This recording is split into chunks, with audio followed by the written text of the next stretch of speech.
Assalamualaikum warahmatullahi wabarakatuh. Selamat sejahtera kepada teman-teman, kepada sahabat-sahabat semua yang saya sayangi. Kita jumpa lagi kali ini untuk saya berkongsi satu lagi projek DIY jom buat sendiri lebih murah, lebih jimat. Okey, teman-teman, untuk mengetahui hasil akhir projek DIY saya kali ini, kepada teman-teman, kepada sahabat-sahabat, jangan skip, terus menonton dan mengikuti aktiviti projek DIY saya kali ini.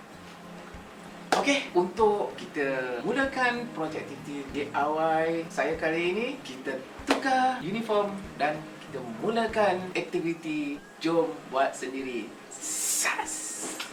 أشرقت نفسي بنور من فؤادي حينما Okey, untuk memulakan projek wainscoting DIY ini, lupa. Sebelum kita teruskan dengan projek ini, apa kata kalau teman-teman, sahabat-sahabat semua subscribe dan tekan loceng notification channel saya supaya kawan-kawan lain juga kemungkinan akan mendapat manfaat daripada perkongsian saya. Terima kasih. Okey, jom saya akan terangkan langkah-langkah yang perlu diambil sebelum kita memulakan projek wainscoting ini. Disebabkan kita memerlukan satu keadaan yang telitilah seperti pengukuran. Apa yang perlu tuan-tuan buat ialah tuan-tuan perlu untuk mengukur keadaan dinding terlebih dahulu. Kenapa? Kerana dengan pengukuran itu kita akan dapat menentukan corak yang akan kita buat, anggaran kayu yang kita akan gunakan dan juga apakah bentuk rekaan. So kita tidak boleh membuat terus. Kita perlukan sedikit draft kisahlah. Kita tak perlu pun membuat dalam komputer atau menggunakan AutoCAD. Tetapi kalau tuan-tuan ada kemahiran tersebut, apa salahnya? Sebab akan memberi satu pengukuran yang agak tepat. Tapi bagi saya sekadar untuk membuat lukisan draft sahaja. Dengan lukisan tersebut, kita bolehlah mencorak bagaimana susun atur dan juga setiap pengukuran kayu supaya memudahkan kita untuk memotong kayu itu nanti. Dan juga bilangan kayu supaya kita tidak membazir dengan membeli lebih banyak bahan dari apa yang kita perlukan. Okey, saya akan tunjukkan bagaimana saya membuat lukisan draft untuk saya memulakan projek ini. Okey, mula-mula saya akan gunakan sekadar macam ini saja, ya. Tapi projek ini telah di-reject oleh owner, iaitu fund manager. Fund manager biasalah orang rumah saya lah kan. So dia tak suka. Okey, saya buat untuk kedua yang lebih kemas sikit lah menggunakan pembaris. Yang ini menggunakan freehand saja. So apabila kita lukis macam ni pun sudah tak nampak cantik, kena reject. Guna pembaris lebih kemas kan. Okey, diterima, lulus. So bajet diluluskan. Kalau tuan-tuan menggunakan AutoCAD, lagi bagus, ya. Tetapi tak perlulah sebab ini projek kecil-kecilan, bukan untuk kita nak buat bisnes pun. Untuk membuat wainscoting ni, kalau kita ngupah orang ataupun kontraktor lah, mahal juga tau. Tapi kalau dengan buat sendiri, apa yang saya akan tunjuk ni tidak sampai 1000 pun. Tak sampai 1000. So jimat. Okey, secara ringkasnya saya akan terangkan juga bahan-bahan yang diperlukan selepas kita membuat pengukuran. Okey, so di sini kalau kita mengikut lukisan yang telah diluluskan oleh kita punya owner lah kan, kita akan menggunakan 3 jenis corak dia punya wainscoting, iaitu yang bersaiz 3 inci, 1 inci setengah dan juga setengah inci. Okey, harga untuk setiap saiz ini adalah berbeza. Okey, dan saya menggunakan bahan daripada cerbuk kayu yang di compact lah. Kita ada pelbagai jenis dari wainscoting ini, seperti PVC yang agak ringan dan berlubang yang orang kata cantik. Dia punya permukaan dia daripada jenis kayu. Yang ini kos dia agak mahal sikit, tetapi kita perlu kertas pasirkan dia permukaan kerana terdapat dia punya orang kata permukaan yang agak kasar dan kita remeh sikit lah untuk laksanakan kerja. Tetapi nampak aura tu lebihlah jika projek itu siap. Dan untuk memudahkan saya melaksanakan projek DIY yang kelima ini, saya menggunakan serbuk kayu yang telah di compact. dia lebih ringan, mudah dipotong dan harganya pun agak murah lah. So keperluan-keperluan lain yang kita perlukan untuk mesh coating ni seperti gum yang utama, pemotong iaitu alat pemotong, angle, water balancing, gergaji, dan juga banyak yang digunakan adalah tape lah, dan juga cat. Ada setengah-setengah orang dia akan mengubahkan dulu warna background di bahagian belakang dan menggunakan mesh coating warna putih supaya nampak lebih menyerlah. Tetapi bagi saya akan menggunakan warna yang sama dengan background, iaitu warna putih, mesh coating pun putih, supaya tidak banyak kerja yang saya lakukan nantilah. Saya akan cat bahagian-bahagian yang tertentu saja. Saya tidak perlu mengecat di bahagian keseluruhan dinding. Selain daripada itu juga, saya akan menggunakan cermin di bahagian kotak-kotak bahagian tengah-tengah yang telah direka bentuk lah. Saya akan menggunakan cermin. Cermin ni saya telah membuat potongan di kedai cermin yang telah siap dipotong lah. Kita mengikut saiz-saiz kita sendiri. Tetapi kalau tuan-tuan nak mudah, tuan-tuan boleh sahaja membeli cermin-cermin dengan saiz sedia ada, sama ada di IKEA ataupun di kedai-kedai cermin yang telah siap, mengikut bentuk yang teman-teman suka.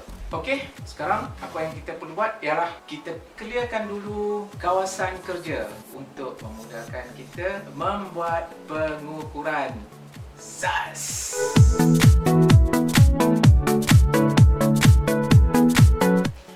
Okey, bahan-bahan utama untuk kita transform dinding adalah kayu wainscoting ni lah. Okey, sebagaimana yang saya beritahu tadi, saya akan menggunakan 3 saiz kayu yang berbeza mengikut corak yang kita nak buat lah. Ada setengah-setengah orang tu dia satu saja corak, ada setengah tu 2 corak, tapi saya akan menggunakan 3 saiz tadi kan. So inilah kayu wainscoting daripada tabung kayu yang 54. Dia seolah seperti kayu juga, tapi permukaannya lebih bersih dan cantik, dan ringan lah, lebih ringan daripada kayu dan mudah dipotong. Itu sebab kenapa saya menggunakan jenis kayu yang D4. Ini saiz 3 inci dan ini saiz wainscoting yang 1,5 inci. Dia lebih kurang dalam RM12. RM12, yang ini dalam RM15, 15 hingga RM18 lah. Ini dalam RM12 dan ini saiz yang paling kecil yang saya akan guna, iaitu 1,5 inci saja. Berharga tak sampai RM10. Okey, ini bahan utama. Tak ada bahan ini, maka tak jadilah dia punya projek wainscoting kita. Okey, bahan daripada PVC, dia akan ada lubang dekat tengah-tengah ni. So ada kekurangan dan ada kelebihan dia lah. Ada daripada getah, tetapi tak nampak betul real sangat lah. Kalau kita menggunakan bahan daripada kayu, agak mahal sikit lah. So lain-lain bahan utama, cermin yang bersaiz saya menggunakan 1,5 kaki, 1,5 kaki ataupun 450 mm lah. Ini yang telah dipotong daripada kedai. Selain daripada itu, kita yang gergaji pemotong yang telah ada dia punya angle. Yang ini sangat mudah, kita tidak perlu lagi menggunakan CCQL.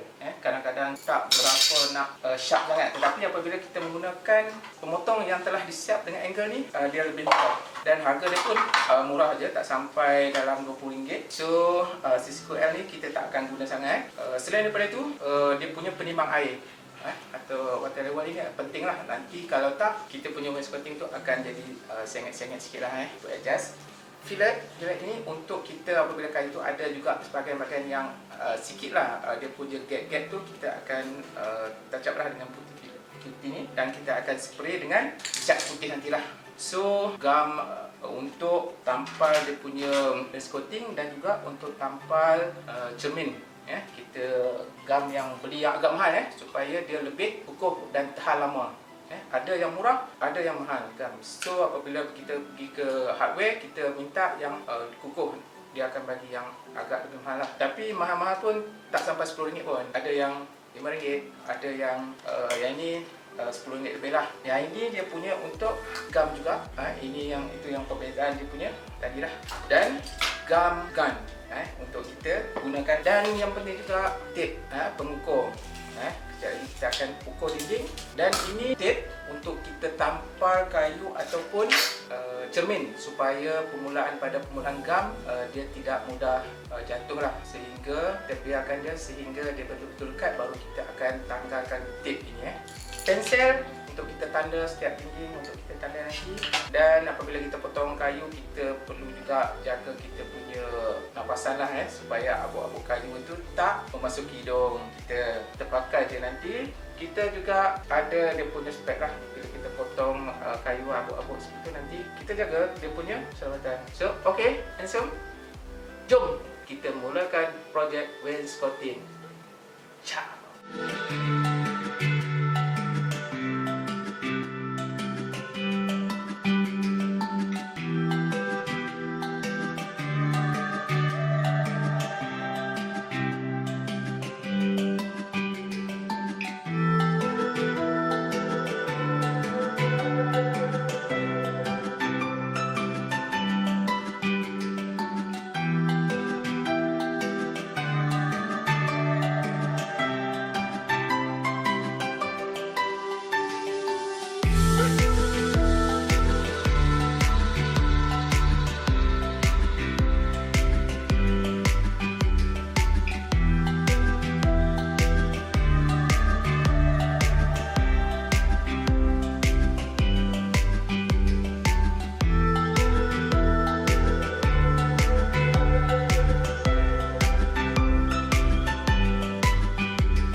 Okey, alhamdulillah kita dah pun siap untuk kita menampal frame dengan tape. So sekarang ni kita akan biarkan dia punya frame ini lebih kurang 1 hari supaya gum yang kita tampal ni betul-betul melekat.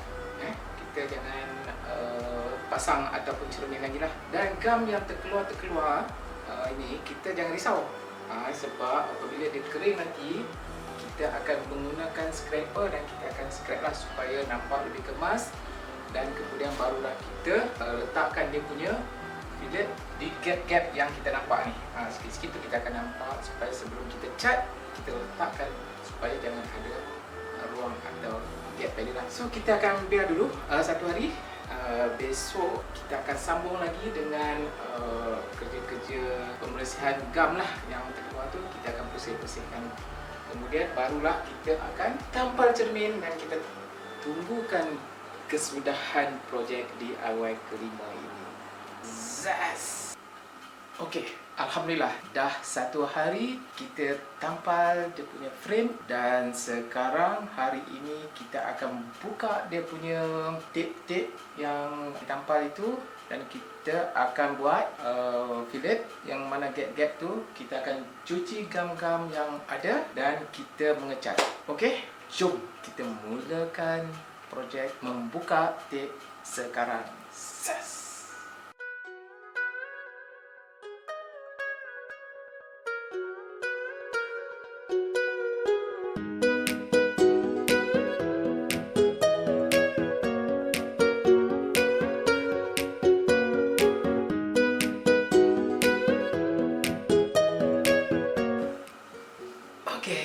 Alhamdulillah kita dah habis untuk mengecat, membuang dia punya gum dan akhirnya kita dah habis bahagian mengecat. So kita akan tunggu 1 hari untuk kita memasang cermin. Untuk kita bahagian akhir lah. So okey, alhamdulillah tunggu besok kita akan selesaikan bahagian akhir. Okey, nampaknya cat pun sudah kering dan langkah seterusnya adalah untuk kita menampal cermin.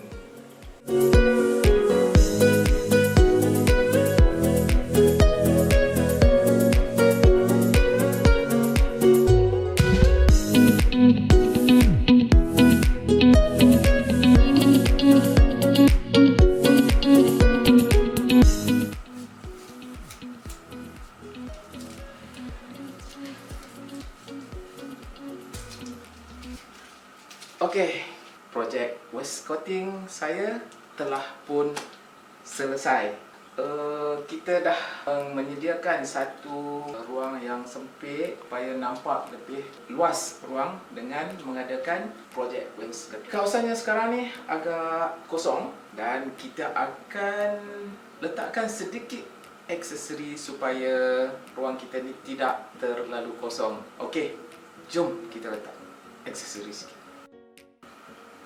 Alhamdulillah, projek DIY saya yang kelima telah pun selesai. Terima kasih kepada teman-teman, sahabat-sahabat semua yang telah menonton sehingga habis aktiviti projek DIY saya. Dan jangan lupa kepada teman-teman, sahabat-sahabat yang disayangi semua, jangan lupa like, share dan subscribe channel saya untuk kita berkongsi kepada lebih ramai supaya sedikit sebanyak aktiviti yang saya laksanakan ini memberi sedikit manfaat kepada lebih ramai lagi. Okey, terima kasih juga saya ucapkan kepada Syamel Studio kerana membantu saya dalam melaksanakan aktiviti DIY saya dan juga membuat pengemaraan aktiviti ini. Ingat bijak belanja, ingat penjimatan di hujung jari. Terima kasih, kita akan jumpa lagi di aktiviti seterusnya.